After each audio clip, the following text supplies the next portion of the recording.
Hello అండి. కథ sorry చెప్పిన డాడీ. రచయిత రంగనాథ్ సుదర్శనం గారు. కిరణ్, రవి ఇద్దరు ఇరుగు పొరుగు ఇళ్లలో ఉండేవాళ్ళు. ఇద్దరికి చెరొక బాబు. ఇద్దరు ఒకే స్కూల్లో చదువుతున్నారు. కిరణ్ బాబు పేరు ఆర్య, రవి బాబు పేరు దినకర్.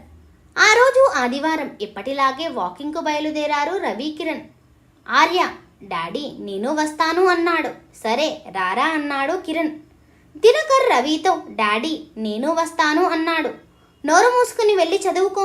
వాడికి వాళ్ళ నాన్నగారాభం ఎక్కువై కొట్టుకుంటున్నాడు. ముందు ముందు వాడికి వాళ్ళ డాడీకి ఇద్దరికీ తెలిసొస్తుంది అంటూ గదిమాడు. దినకర్ కళ్ళ వెంట కారుతున్న నీటిని తుడుచుకుంటూ కాళ్లను నేలకు బలంగా కొట్టుకుంటూ ఇంట్లోకి వెళ్ళాడు. రవికి కిరణ్ వ్యవహారం పూర్తిగా తెలుసు గనక ఏం పట్టించుకోనట్లు ఊరుకున్నాడు. ఆర్య ఇంటికి రాగానే, డాడీ అంకుల్ అలా ఎందుకు ఊరికే మనలను ఇన్సల్ట్ చేసి మాట్లాడతారు, నాకు కోపం వస్తుంది అన్నాడు. కిరణ్ మాత్రం కూల్గా, ఆర్య నీకు నచ్చిన మంచి పని నువ్వు చేస్తున్నప్పుడు అంకుల్ ఏదో అంటే పౌరుషం ఎందుకురా? నువ్వు చేసే పని కరెక్ట్ అయితే ఎవరేమన్నా పట్టించుకోకు. పట్టించుకున్నావంటే నువ్వు కరెక్ట్ కాదనేగా అర్థం. గుడ్ బై వెళ్ళు, గుడ్ బై వెళ్ళు అన్నాడు. ఆర్య ఏమో, డాడీ నువ్వెప్పుడూ ఇంతే అంటూ బుంగమూతి పెట్టుకుని ఇంట్లోకి వెళ్ళాడు. సుధా కూడా, అవునండి రవి చాలా టూ మచ్గా మాట్లాడడం నేను విన్నాను. మీరు ఏమీ అనరు, నన్ను ఏం అనొద్దంటారు. రవి దీనిని అలుసుగా తీసుకుని నోటికి ఎంతొస్తే అంత అంటున్నాడు అంది. చూడు సుధా, మాటలు అనడం చాలా తేలిక. స్నేహమైన బంధమైన నిలవాలంటే ఎదుటి వారిని క్షమించే ఓర్పు కూడా ఉండాలి. వాడన్నాడని నేను అంటే ఏమవుతుంది? స్నేహం ముక్కలవుతుంది. భార్యాభర్తలమైన మనము అంతే. ఒకరినొకరు అర్థం చేసుకోవడం అంటే ఒకరినొకరు క్షమించుకోవడమే. అది లేని నాడు బంధాలు కూడా బద్దలవుతాయి.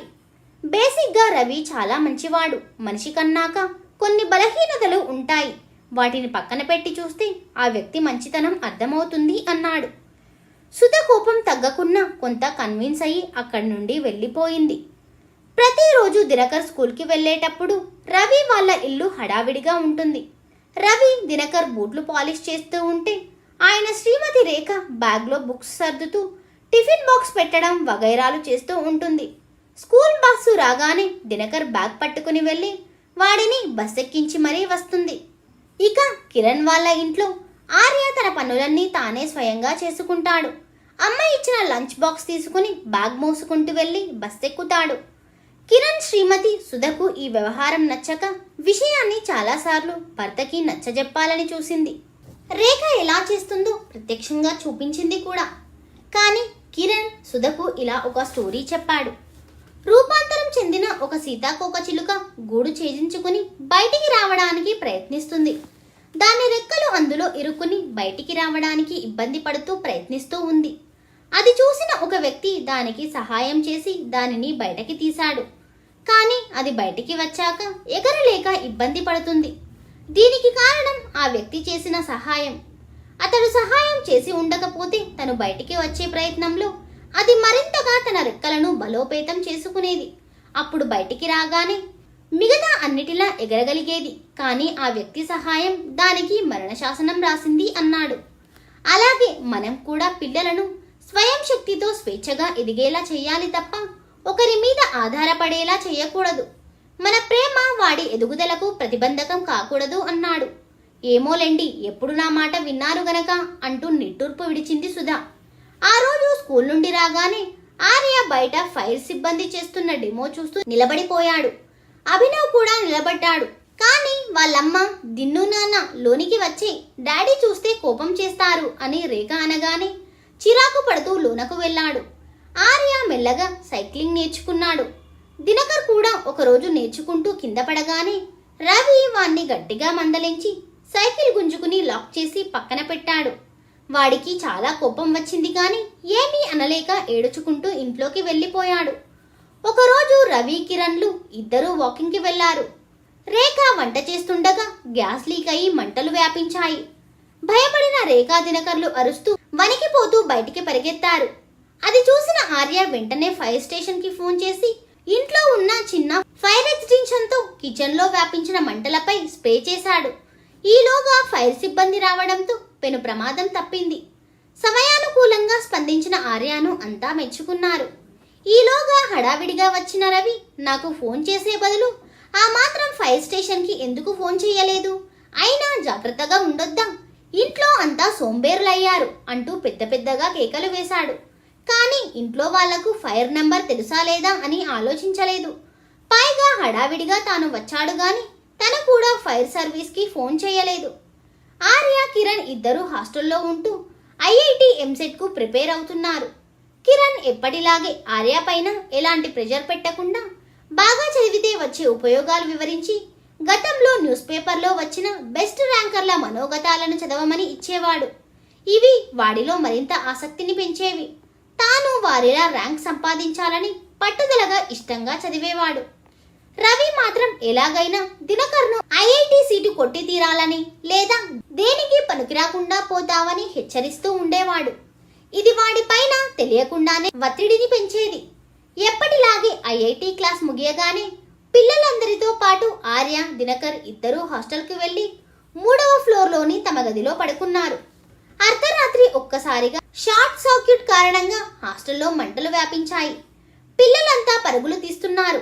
ఆర్య వెంటనే తన బెడ్షీట్తో పాటు మిగతా 4-5 బెడ్షీట్లను తీసుకుని జాయింట్ నాట్ వేసి దానిని పిల్లర్కు ముడివేసి గ్లాస్ విండోను పగలగొట్టి దాని గుండా బెడ్షీట్ సహాయంతో కిందకు దూకాడు. చిన్న చిన్న దెబ్బలతో ప్రమాదం నుండి బయటపడ్డాడు. దినకర్ కాస్త కంగారు పడి అటూ ఇటూ పరుగులు తీసి చివరకు మెట్ల గుండా పరుగు తీశాడు గాని పిల్లల తొక్కిసలాటలో పడిపోయాడు. బలంగా దెబ్బలు తగిలాయి. మొత్తానికి ప్రాణాలతో బయటపడి హాస్పిటల్లో అడ్మిట్ అయ్యాడు. దినకర్కు వాడికి తగిలిన దెబ్బల కంటే ఐఐటి ఎగ్జామ్ తన కొడుకు ఎలా రాస్తాడు, ఇప్పుడెలా అంటూ వాళ్ళ నాన్న మాట్లాడే మాటలు వాణ్ణి ఎక్కువగా బాధించేవి. అలాగే నువ్వెందుకు ఆర్యలా దూకలేదనే దెప్పు పొడుపు మాటలు మరింతగా కృంగతీసేవి. వాళ్ళ నాన్నను చూస్తేనే వాడికి భయం వేసేది. ఒకరోజు తల్లితో దినకర్ ఇలా అన్నాడు. అమ్మా, డాడీకి నాకంటే నా చదువే ముఖ్యమా అమ్మా? ఎందుకమ్మా? డాడీ ఎప్పుడు ఇంకొకరితో పోల్చి నన్ను తిడుతూ ఉంటాడు. డాడీకి నేనంటే ఇష్టం లేదా అమ్మా? ఒకవేళ నాకు ర్యాంక్ రాకుంటే డాడీ ఏం చేస్తారమ్మా? నాకు చాలా భయం వేస్తుందమ్మా, చచ్చిపోవాలనిపిస్తుందమ్మా అంటూ వెక్కి వెక్కి ఏడ్చాడు. రేఖ కూడా దినకర్ను గట్టిగా పట్టుకుని ఓదార్చుతూ ఏడ్చింది. ఇదంతా పక్కనే ఉండి విన్న రవి చలించిపోయాడు. కళ్ళల్లో నీళ్లు సుడులు తిరిగాయి. నా ప్రవర్తన ఇంత నీచంగా ఉందా? ఎంతో మంది పిల్లలు ఆత్మహత్యలు చేసుకోవడానికి ఒత్తిడే కారణం అని తెలిసి కూడా అన్నీ తెలిసిన నేను ఇలా ప్రవర్తించానా అని పశ్చాత్తాపపడ్డాడు. ఒక్క ఉదుటిన వెళ్ళి దినకర్ను గట్టిగా పట్టుకుని ఉప్పొంగుతున్న దుఃఖాన్ని ఆపుకుంటూ, సారీ నాన్న, నిన్ను చాలా హర్ట్ చేశాను. నీకన్నా నీ చదువే ముఖ్యమని అనుకున్నాను గాని నీకన్నా ఏదీ ముఖ్యం కాదు నాన్న. ఈ నాన్నను క్షమించు నాన్న అన్నాడు. రేఖ, నువ్వు కూడా నన్ను క్షమించు అంటూ కన్నీరు మున్నీరయ్యారు. ఇక ముందెప్పుడు ఇలా మాట్లాడను, నిన్ను బలవంత పెట్టను, నీకు ఎలా నచ్చితే అలా చెయ్యి అంటూ రవి దినకర్ను దగ్గరికి తీసుకుని గుండెలకు హద్దుకుని తల నిమిరాడు. దినకర్ డాడీ అంటూ తండ్రిని గట్టిగా పట్టుకున్నాడు. రవి తాను ఓడిపోయిన తన వాళ్ళ మనసుని గెలుచుకున్నాడు. బలవంతంగా ఒక కాయను తెంచగలం కానీ ఒక పువ్వును పూయించలేము. మనిషి వికాసం, ఎదుగుదల పువ్వులా సున్నితమైనవే కదా.